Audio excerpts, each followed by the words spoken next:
The central sermon of existentialism is essentially a romantic one, namely, that there is in the world nothing to lean on. If you try and explain your conduct and you say, c'est plus fort que moi, it's too strong for me, emotion overcame me, or there are certain principles of an objective kind which, although I hate it, I must subserve, or I have received orders from an institution which is eternal or divine, or which is of an objectively valid character, and although I may not like it, it has given the order, it being laws of economics, it being the Ministry of the Interior, it being whatever it may be. It has given the orders and it has a right to my validity. Once you begin doing this, you are simply using alibis. You are simply pretending that you are not deciding when in fact you have decided but don't care to face the consequences of the fact that it is you who have decided. Even when you say, I am partly unconscious, I am the product of unconscious forces, I cannot help it, I have a complex. It is not my fault I am driven. It is because my father was unkind to my mother that I am today the monster that I am.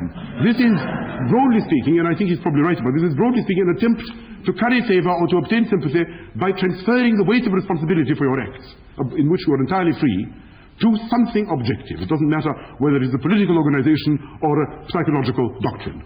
But somewhere you are trying to shift responsibility from your shoulders because, of course, it is you who decide it. Once you say you are a monster and don't mind being a monster, evidently, it's a kind of complacent acceptance of something which you know to be evil, but of which you take the curse, off which you take a curse by saying, not I, society is responsible. We're all determined. We cannot help it. There is a causality which pervades the world, and I am merely the instrument of powerful forces which I can no more prevent from making me evil as it can prevent from making you good. You are not to be congratulated for being good, nor am I condemned for being evil. Neither of us can help our fate. We are simply fragments of an enormous causal process. Sartre, I think with a certain justice, echoes the views of Fichte, echoes the views of Kant, which is where it all comes from, ultimately, in saying that this is, in some sense, either self-deception or deliberate deception of others. And the existentialists, of course, go further than this. They say that the very notion of a metaphysical structure of the universe, theology or metaphysics, they attempt to say that certain things have essences, which merely means things are what they are of necessity. We arrive in a world which has a certain structure which cannot be altered. Physical structure, chemical structure, social structure, psychological structure, and metaphysical and theological structure, with God at the head of this great creation and the amoeba below, or whatever it is you may believe in. These are nothing but pathetic attempts on the part of human beings to make themselves at home in the world by breeding enormous cozy fantasies, so that the world shall be such that they shall be able to fit into it more comfortably and shall not have to face the appalling prospect of total responsibility for all their acts upon their own shoulders. And when they give motives for doing what they do, when they say, I've done this because of that, because in order to pursue this, and you say, but why should you pursue this particular end? And you say, because it is objectively right. That, too, for the existentialist, is again an attempt to transfer responsibility of what should be a free choice in a vacuum onto something which is not yours, which is objective. Natural law, the sayings of the sages, the pronouncements of sacred books, the pronouncement of scientists in the laboratory, what psychologists and sociologists say, what politicians or economists declare, not I, they. And this is regarded as, on the whole, an attempt to shuffle off responsibility and to blind oneself unnecessarily to the fact that the universe is in fact a kind of void. That is what is meant by calling it absurd.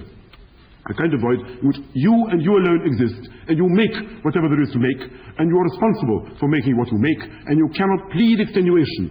All excuses are false, and all explanations are explaining the way. And this might as well be faced by a man who is brave enough and tragic enough to face reality as he should. This is the Stoic sermon of existentialism, and it derives directly from Romanticism.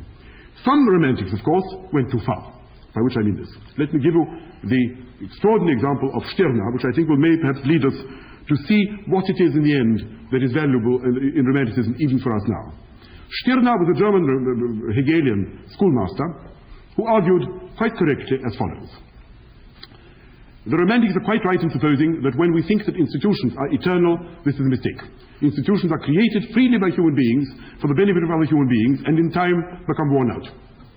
And therefore, by looking at them from the point of view of the present, we see they are worn out, we must abolish them and have new institutions freely arrived at by our own indomitable will.